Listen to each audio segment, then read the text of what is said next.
जननायक मुख्यमंत्री डॉक्टर मोहन यादव जी के प्रथम आगमन पर जोरदार स्वागत कर रहे हैं, अभिनंदन कर रहे हैं। और माननीय मुख्यमंत्री जी मध्य प्रदेश में सरकार बनने के बाद आभार व्यक्त करने के लिए आ रहे हैं। हमारे साथ में यहाँ के विधायक आदरणीय बालकृष्ण जी, हमारे मंत्री बड़े भैया आदरणीय विजय शाह जी, हमारे सांसद ज्ञानेश्वर पाटिल जी उपस्थित हैं। एक मिनट रोक देना, ये माला यहाँ पर बैठक ली जा रही है। बड़ी संख्या में पूरे इंदौर संभाग के इसमें जनप्रतिनिधि नागरिक पेंशन एसोसिएशन वाले हैं हिस्सा लेने पहुंचे और ये पहली बार खरगोन मुख्यमंत्री यहाँ पर पहुंचे हैं। तो लोगों द्वारा जो है बड़ी जोशीला स्वागत किया जा रहा है। पलक पावड़े बिछाकर जो है 1 किलोमीटर मार्ग में करीब 50 से अधिक जो है स्वागत मंच लगाया गया और फूलों से उसमें वर्षा की जा रही है। जिलाध्यक्ष आदरणीय राजेंद्र राठौर जी, हमारे मंत्री और विजय शाह जी, हमारे सांसद ज्ञानेश्वर पाटिल जी, आप देखो ठीक है। आइए भैया, आराम से अभी भी आ रहा था बेंच पर मेरे को ये थोड़ा नीचे ले तो धन्यवाद ही दिखे। बहुत धन्यवाद आपका, बहुत बहुत धन्यवाद, आभार भारतीय जनता पार्टी की तरफ से, मध्य प्रदेश की सरकार की ओर से। चल रहा भाई, ये धरती अमर शहीद टंटिया महाराज के भगवान के आसपास की भी है। तो एक बार टंटिया महाराज के लिए भी जयकारा बोलेंगे। बोले टंटिया महाराज की। मंच पर विराजमान मेरे मंत्रिमंडल के यशस्वी मंत्री और बहुत वरिष्ठ नेता, जिन्होंने कल भी यहां के इंतजाम में अपनी चिंता ली, हरसूद के विधायक, जोरदार तालियां बजाओ माननीय कुंवर विजय शाह जी के लिए। मंच पर ही मौजूद हमारी अपनी झाबुआ की नेत्री सुश्री निर्मला भूरिया जी, जोरदार तालियां मंत्री निर्मला भूरिया जी के लिए, जो हमारी महिला बाल विकास की मंत्री है। और आपके अपने अलीराजपुर के नेता, धाकड़ नेता नागर सिंह जी चौहान के लिए जोरदार तालियां माननीय वन पर्यावरण मंत्री।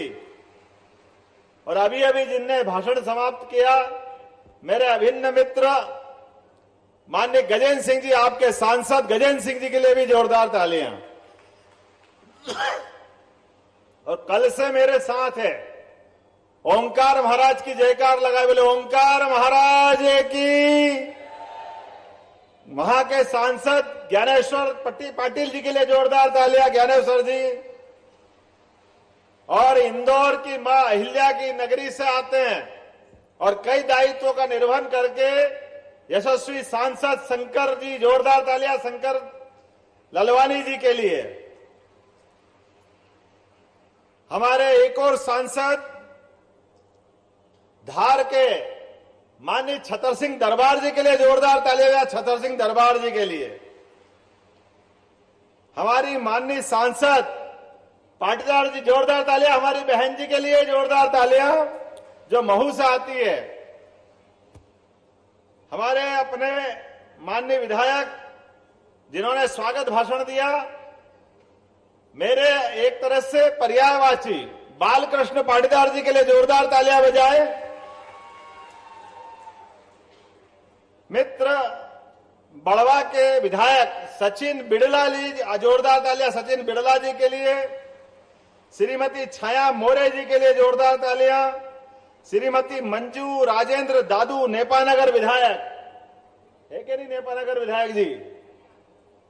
इस अवसर पर हमारी धाकड़ नेत्री श्रीमती अर्चना दीदी के लिए जोरदार तालियां, अर्चना चिट्टी जी के लिए। श्री श्याम बर्डे जी पान सेमल, जोरदार तालियां श्याम जी के लिए।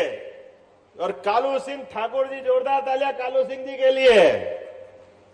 श्रीमती माधुरी पटेल, जोरदार तालियां। अब आप तालियां बजाते जाओ, मैं नाम बोलता जाऊंगा। माननीय महापौर श्रीमती माधुरी पटेल, माननीय श्रीमती अमृता जी महापौर खंडवा, श्रीमती छाया जोशी जी अध्यक्ष नगरपालिका खरगोन, जिनने नवग्रह मेले का भी शुभारंभ करा, भूमि पूजन करवाया। श्री अन्नूभाई, जोरदार तालियां अन्नूभाई तंवर के लिए। राजेंद्र जी राठौड़, जिलाध्यक्ष भारतीय जनता पार्टी। राजेंद्र जी किधर है? जोरदार तालियां राजेंद्र जी के लिए। श्री मलय श्रीवास्तव जी और अन्य अतिथिगण, समूचे मंच के लिए जोरदार तालियां बजाओ एक बार हाथ ऊपर करके। और मैं सबसे पहले दो हाथ जोड़ के आपको प्रणाम करता हूं, नमस्कार करता हूं। इस खरगोन के सहित पूरे इंदौर का हमारा कुशल नेतृत्व आपके यहां इस मंच के समक्ष अलग अलग प्रकार की भूमिका में, लेकिन सबके मन में एक संकल्प है कि हमारे अपने यशस्वी प्रधानमंत्री के सपने के भारत को साकार करने के लिए जान की बाजी भी लगाना पड़े तो पीछे नहीं हटे, ऐसे यशस्वी प्रधानमंत्री के नेतृत्व में आगे बढ़ने वाली दुनिया की सबसे बड़ी पार्टी भारतीय जनता पार्टी के उस अनमोल नेतृत्व ने जो मौका दिया है, वो 21वीं शताब्दी का भारत जिसके अंदर अपार क्षमता छिपी हुई है। और भारत, हम जानते, एक बड़ा अच्छा कोटेशन आया था कि मोदी के मन में एमपी और एमपी के मन में, मेरे को सुनाया नहीं, जोर से बोलो, एमपी के मन में। हम सब जानते परमात्मा की दया से नवग्रह भगवान के मेले का आज हमने एक तरह से भूमि पूजन किया है। और हमारी अपनी पुरानी सरकार यशस्वी शिवराज सिंह जी चौहान की सरकार के साथ माननीय मोदी जी ने जिस प्रकार के विकास के कामों को बढ़ाया था, एक एक काम, एक एक वचन, एक एक योजना, जो भी योजना चालू की है, कोई योजना बंद नहीं होगी। पर्याप्त रूप से धनराशि का प्रबंध करके सभी योजना चलती रहेगी। अपने आज के इस कार्यक्रम में मैंने कई कार्यक्रम जुड़वाए हैं और वैसे तो मैं 2 दिन से आपके खरगोन और खंडवा जिले में ही हूं। परसों रात को भी आया, कल भी था और आज भी आपके बीच में हूं, क्योंकि हमको मालूम है विकास का पहिया अगर बढ़ेगा तो बगैर निमाड़ के लिए आगे नहीं बढ़ सकता। निमाड़ को छोड़ करके कोई बात नहीं हो सकती। प्रदेश की धुरी में अगर महत्वपूर्ण भूमिका अगर किसी की है तो समूचे निमाड़ की है। क्या खंडवा, क्या खरगोन, क्या बुरहानपुर, क्या अलीराजपुर और क्या हमारा खंडवा। और मैं उम्मीद कर रहा हूं कि आज तो जिस प्रकार का ये माहौल बना है, वाकई आपने अपने सारे परिश्रम से भारतीय जनता पार्टी ने जो प्रचंड बहुमत की सरकार बनाई है, आपने प्रचंड प्रेम का आज प्रकटीकरण करा है। पूरा पांडाल और पूरा स्वागत समारोह, वाकई में एक बार आपको फिर दोनों हाथ जोड़ के प्रणाम करता हूं। कोई किसी सामान्य परिवार के व्यक्ति के प्रति लोकतंत्र के लिए ये बहुत बड़ी बात है। ये आज का हमारा दौर कई मायनों में अलग है, कई मायनों में हमको सबको सीखने और सिखाने वाला है। आजादी का वो कठिन दौर, जिस कठिन दौर के बाद लोकतंत्र की लड़ाई प्रारंभ हुई थी और लोकतंत्र की लड़ाई में आपके टंटिया मामा सहित 1857 के बाद अंग्रेजों की प्रखर चुनौती के सामने कई कई क्रांतिकारियों ने अपना बलिदान दिया। कई कई क्रांतिकारियों ने अपने खून की होली खेल करके इस लोकतंत्र की पुनर्स्थापना के लिए प्रयास किया। इसी लोकतंत्र के लिए इसी झाबुआ जिले के पुराने जिले और आज वर्तमान के अलीराजपुर से चंद्रशेखर आजाद अपने पढ़ाई करने गए थे बनारस में, लेकिन देश की आजादी के लिए उनने संकल्प किया है, मैं आजाद रहा हूं, आजाद ही रहूंगा, लेकिन भारत माता को भी आजादी के मार्ग में अपने आप का बलिदान करके इस देश की आजादी के लिए मार्ग प्रशस्त किया है। कौन भूल सकता है चंद्रशेखर आजाद को? कौन भूल सकता है भगत सिंह को? कौन भूल सकता है तमाम वो क्रांतिकारियों को जिन्होंने देश की आजादी के लिए अपना सर्वस्व अर्पित किया। लेकिन दुर्भाग्य की बात है, देश की आजादी तो मिली, लेकिन आजादी के बाद कांग्रेस के लोगों ने केवल एक परिवार के हाथ में सत्ता पकड़ा दी, जिन्होंने सबको भुलाने का प्रयास किया है। उन्होंने कहीं किसी की गुंजाइश नहीं दी। कोई गरीब का बेटा कैसे कोई मुख्यमंत्री बन सकता है? ये कांग्रेस ने सारे दरवाजे बंद कर दिए। उन्होंने दरवाजे खोले किनके लिए? राजा महाराजाओं के लिए। उन्हें दरवाजे खोले किनके लिए? धनी और संपन्न लोगों के लिए। लेकिन आज हमारी अपनी पार्टी में पहले प्रधानमंत्री यशस्वी लालकृष्ण आडवाणी के नेतृत्व में अटल बिहारी वाजपेयी ने प्रधानमंत्री बनकर के अपने बीच में से गरीब परिवार का व्यक्ति देश का प्रधानमंत्री बन सकता है, ये भाजपा ने सौगात दी थी। जोरदार तालियां बजाओ हमारे अपने यशस्वी प्रधानमंत्री स्वर्गीय भारत रत्न अटल बिहारी वाजपेयी के लिए।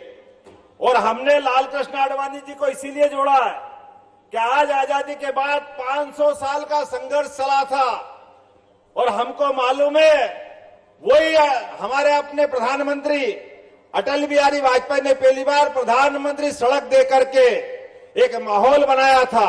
जोरदार तालियां बजाओ प्रधानमंत्री अटल बिहारी वाजपेयी के लिए, जिनके माध्यम से प्रधानमंत्री सड़क की सौगात हमको मिली थी। मैं और आज याद करना चाहूंगा इस बात के लिए भी कि हमारे अपने वर्तमान के दौर में जिस प्रकार का माहौल बना है, इस माहौल में आज हम नए दौर के नई व्यवस्था में जुड़ने जा रहा है। इसी 22 जनवरी को सबको मालूम है 500 साल पहले के प्रभु रामचंद्र जी सबको बुला रहे हैं। जोरदार तालियां बजाओ और जयकारा लगाओ प्रभु रामचंद्र जी महाराज की।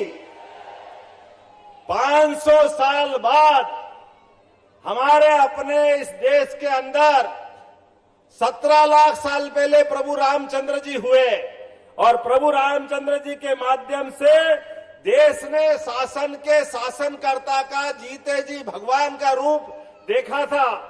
प्रभु रामचंद्र जी की कल्पना करो, कैसा आदर्श व्यक्तित्व जिनका रोम रोम जनता की सेवा के लिए निकला और हमने भी कैसा समाया उनको। आदर्श पुत्र जिनने पिता की आज्ञा मान करके वनवास को धारण किया, जिनने पिता की आज्ञा के आधार पर छोटे भाई को अपना राज्य दिया और अपने लिए वनवास पसंद किया। हम सब जानते प्रभु रामचंद्र जी की एक एक चीज, एक एक बात, लेकिन प्रभु रामचंद्र जी के उस उदात्त विचार को समाज ने भी कैसे अपनाया, हम कैसे भूल सकते हैं। हमने भी उनको ऐसे अपनाया। आराम करने जाओ तो राम आराम, राम जी के पास जाते हैं। एक दूसरे का अभिनंदन करे तो राम राम, और सम्मान के साथ बोलना तो जय श्री राम। हम सब प्रभु राम जी के लिए कितना सम्मान के साथ रखते थे, लेकिन प्रभु रामचंद्र जी के मार्ग में भी दुर्भाग्य से कुछ लोगों ने अड़ंगा लगाया। और अब जब प्रभु रामचंद्र जी का मंदिर बनने के मार्ग में हम आगे बढ़े तो आज आ गए कि हाँ हम भी राम जी को कह रहे हैं, हम भी राम कर रहे, भैया करिए, लेकिन पहले माफी मांगिए देश से। आपने ही उनके मार्ग में रोड़े लगाए थे, आपके ही पदाधिकारियों ने एफिडेविट दिया था कि रामचंद्र जी कहाँ पैदा हुए, क्या प्रमाण है, अयोध्या में वही स्थान है क्या। ये सारे पाप अगर किसी के माथे आते हैं तो विपक्षी दल हम सब समझ सकते हैं किसने अड़ंगे लगाए थे। लेकिन आज जब प्रभु रामचंद्र जी का मंदिर बनने की तरफ बढ़ रहा है, प्रभु रामचंद्र जी के लिए हमारे यशस्वी प्रधानमंत्री ने सुप्रीम कोर्ट के निर्णय के आधार पर अगर कदम बढ़ाए तो आज हमारे उस यशस्वी एक ऐतिहासिक पल को निहारने के लिए पूरा विश्व कहीं से कहीं तक भी 200 से ज्यादा देश है और 142 करोड़ की आबादी है, सब पलक पावड़े बिछा करके उस घटना को निहारना चाहते हैं जब गर्भगृह में भगवान राम अपना प्रवेश करेंगे और प्राण प्रतिष्ठा होगी। तो एक बार फिर हमारा पूरा प्रदेश, पूरी सरकार, हम सब मिलकर के हर गली मोहल्ले गांव-गांव में प्रभु रामचंद्र की जय जयकार करते हुए प्रभु रामचंद्र जी के उस बड़े ऐतिहासिक पल में सम्मिलित होंगे। जोरदार ताली बजा करके हमारे उस संकल्प को पूरा करेंगे जिसके माध्यम से मध्य प्रदेश की सरकार ने अपने गठन के पहले निर्णय में हमने इस बात को तवज्जो दी थी कि हाँ, हम प्रभु रामचंद्र जी के लिए जिस मार्ग से राम भक्त गए थे कार सेवा करने के लिए, जिस मार्ग से रेल से, बस से हमारे राम भक्तों ने लड़ाई लड़ी थी और उन पे अत्याचार हुआ था, उस मार्ग के जाने वाले रास्ते से सभी राम भक्तों के लिए फूल बिछा करके हम वंदन करेंगे, अभिनंदन करेंगे, स्वागत करेंगे। ये हमारी सरकार है जो इस बात का संकल्प करेगी कि हाँ, हम प्रभु रामचंद्र जी के मामले में कोई कॉम्प्रोमाइज करने वाले नहीं है, हम किसी बात से छोड़ने वाले नहीं है। और आपने देखा है कि सरकार के साथ एक निर्णय और किया, नई शिक्षा नीति के माध्यम से। हमारी शिक्षा नीति में प्रभु रामचंद्र जी, टंटिया महाराज, कई सारे ऐसे गौरवशाली पक्ष जिनको छोड़ा है। अभी आपके बीच में पाटीदार जी ने एक मांग की है, आपने कहा कि एग्रीकल्चर कॉलेज खोलना है। माननीय पाटीदार जी, आपके लिए कह रहा हूं, बालकृष्ण पाटीदार जी, भैया आप ही के लिए कह रहा हूं। अब हमारा जमाना वो आया है कि जिसमें एग्रीकल्चर कॉलेज खोलने के लिए कोई अलग से कॉलेज नहीं खोलना है, हमारे चलने वाले विश्वविद्यालय उसी में एग्रीकल्चर की पढ़ाई करा देंगे। ये बदलते दौर की नई शिक्षा नीति है, जिसके माध्यम से अब गया जमाना, अब विराजे गया जमाना के एक कोर्स के लिए एक कॉलेज खोलो। आज उस बात की आवश्यकता नहीं है। आप सब सुन लेना, एक बार जोरदार ताली बजाओ यशस्वी प्रधानमंत्री के लिए, जिन्होंने नई शिक्षा नीति को लागू करके लॉर्ड मेकाले की 1835 की शिक्षा नीति का आमूल चूल परिवर्तन कर दिया। अब हमारे यहाँ कॉलेज में जाओ, स्कूल में जाओ और पढ़ने की नई शिक्षा नीति पूरी लागू हो जाएगी तो वो हमारे जीवन में उत्कर्ष देने वाली होगी, वो जीवन को बदलने वाली होगी। वो गया जमाना कि कागज की डिग्री लेकर के हम बेरोजगार की फौज बढ़ाते थे, अब इसकी आवश्यकता नहीं रहने वाली। आज के जमाने में अब जो बच्चा पढ़ के निकलेगा उसके अपनी क्षमता योग्यता के हिसाब से उसको उस दिशा में आगे बढ़ने का मौका मिलेगा। आज के इस अवसर पर आपकी जानकारी के लिए बता दूं, आने वाले समय में हमारे प्रत्येक कॉलेज से, प्रत्येक स्कूल से बच्चों के लिए सर्वांगीण विकास के दरवाजे खोले जाएंगे। इसलिए सभी जिलों में एक एक कॉलेज जो सभी कोर्स लेके चलेगा, एक्सीलेंस कॉलेज का निर्णय भी हमने पहली कैबिनेट में किया है। वो खरगोन सहित हर जिले में एक एक कॉलेज खोला जाएगा, जिसमें सारे के सारे कोर्स आपको मिलेंगे। हमारे बच्चे जिस कॉलेज में पढ़ने जाए वो अपने स्वाभिमान के साथ जीवन जीना चाहिए कि नहीं जीना चाहिए, उनकी जिंदगी में उजाला आना चाहिए कि नहीं आना चाहिए, उनके जीवन में ये केवल कागज की डिग्री का महत्व हो, ये किसने सिखाया? ये सारे व्यवस्था बदलेंगे। अरे और कुछ नहीं तो अपनी खेती बाड़ी में करने वाला गांव का बच्चा भी अगर पढ़ के जाए तो उसकी पढ़ाई उसके जीवन में काम आना चाहिए। लेकिन दुर्भाग्य के साथ ये छूट रहा था। हमने सारे प्रयास किए कि वो सारे प्रबंध हम करेंगे। आज के इस अवसर पर मैं आपके बीच में ये बात को भी कहना चाह रहा हूं, आज अपने यहाँ इसी संभाग में हमने विकेंद्रीकृत व्यवस्था के आधार पर पूरे संभाग के सभी सांसद, विधायक सबको बुलाया है और हमने कहा कि शासन की योजनाओं का समीक्षा भी संभाग लेवल पे करेंगे और संभाग से जिला और जिले से विधानसभा तक प्रत्येक योजना के प्रत्येक निर्णय का पालन नीचे करने की प्रबंधन हमने किया है। इसके लिए एसीएस, एडीजी हमने सबको जोड़ा है कि आप अपने संभाग के अंदर दक्षता से काम करिए। अभी आपने देखा होगा गुना के अंदर एक यात्री बस में 13 यात्री जल के मर गए।